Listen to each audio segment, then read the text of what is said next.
À l'heure de la rédemption, un jeune garçon se tenait là, devant le quai du métro, seul. Il chantait toujours et encore la même chanson. Assis contre le mur du quai, jouant de la guitare, il chantait dans la réverbe. Des cheveux d'un noir profond, ébouriffés, sans vocation d'être présenté. Le t-shirt tombant de son épaule, il paraissait si féminin.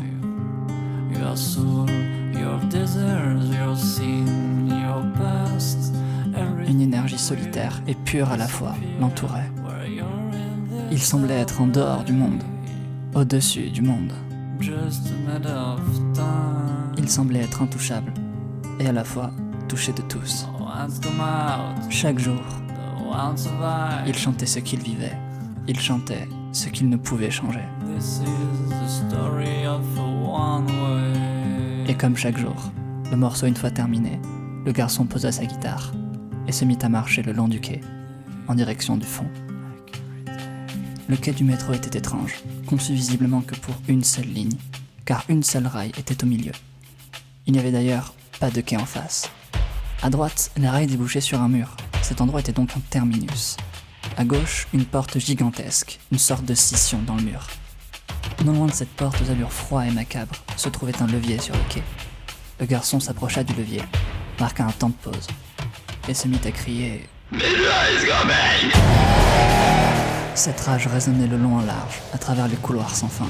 Des hurlements retentirent, des hurlements de détresse, des cris aigus, stridents, des suffoquements de désespoir, des êtres ravagés de l'intérieur, des âmes sans but, ni avenir.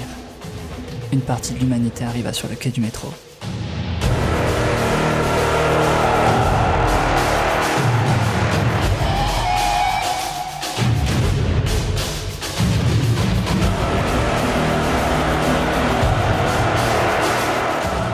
Le jeune homme resta droit, devant cette foule au regard vide, car mort, il l'était déjà. Et comme chaque jour, il s'adressait à eux. Il savait pertinemment que c'était inutile, car personne ne l'avait écouté, et personne l'écoutera jamais. Je n'essaierai pas de vous convaincre de rebrousser chemin. Personne ne m'a jamais écouté. Personne ne m'écoutera jamais. Je me suis fait à l'idée que votre cas a été condamné. Vous n'êtes pas sauvable. Vous ne voulez pas être sauvé. Alors je ne serai pas votre sauveur. Réfléchissez bien, car de votre vie, ceci est votre dernier choix. Chaque personne qui se trouvait là réfléchissait, pour la dernière fois. Des jeunes filles, portables à la main, des garçons amoureux, une douleur au cœur, des collégiens le sac trop lourd sur leurs épaules, des lycéennes corrompues par le besoin inexorable de reconnaissance sociale, des hommes d'affaires, des mères célibataires. Tout le monde avait sa place dans le métro, et tout le monde l'aura toujours. Chacun avait un profil différent. Ils n'avaient tous qu'une seule chose en commun. Le suicide les avait frappés. L'envie d'en finir les avait contaminés. Leur détresse n'était plus vivable. Leur cœur était détruit, à jamais. Il ne restait de brillant en eux que ce néon, reflétant dans leurs yeux noirs et désespérés la lumière qui jadis les émerveillait. Le garçon s'en alla une nouvelle fois, au levier, longeant le quai. Il s'adressa à eux, une dernière fois. Ce n'est l'histoire que l'on a le simple, et finit par activer le levier. Un bruit strident résonna, un puissant corps. Les grandes portes qui aboutissaient à la fin des rails s'ouvrirent. À peine entr'ouvertes, un courant d'air froid et glacial envahissait déjà la salle, comme si la mort allait arriver. Pourtant, mort, il l'était déjà. Après quelques secondes à sentir ce courant d'air glacer le courage de chacun, le métro arriva le long des rails. Il était d'un gris foncé par les ténèbres qui l'ingurgitaient chaque fois qu'une âme y mettait les pieds. Il représentait à la fois l'expression d'une dernière volonté et la finalité de toutes les détresses de ce monde. Le métro finit par s'arrêter au quai. Le garçon se mit de l'autre côté du levier, y posa ses deux mains et l'activa à nouveau, afin d'ouvrir les portes du métro.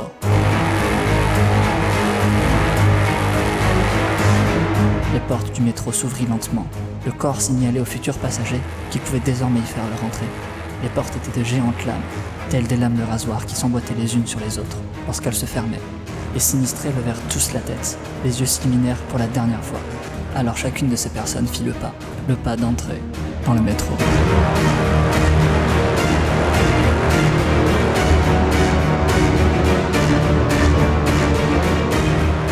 Les portes se refermaient à un rythme mécanique, ignorant l'entrée des gens. tranchant, découpant, décapitant sur leur passage chaque personne qui avait le malheur d'y pénétrer. Des membres volaient, des bras, des jambes, des têtes étaient tranchées à chaque instant. Mais cela ne choquait personne, car mort, il l'était déjà.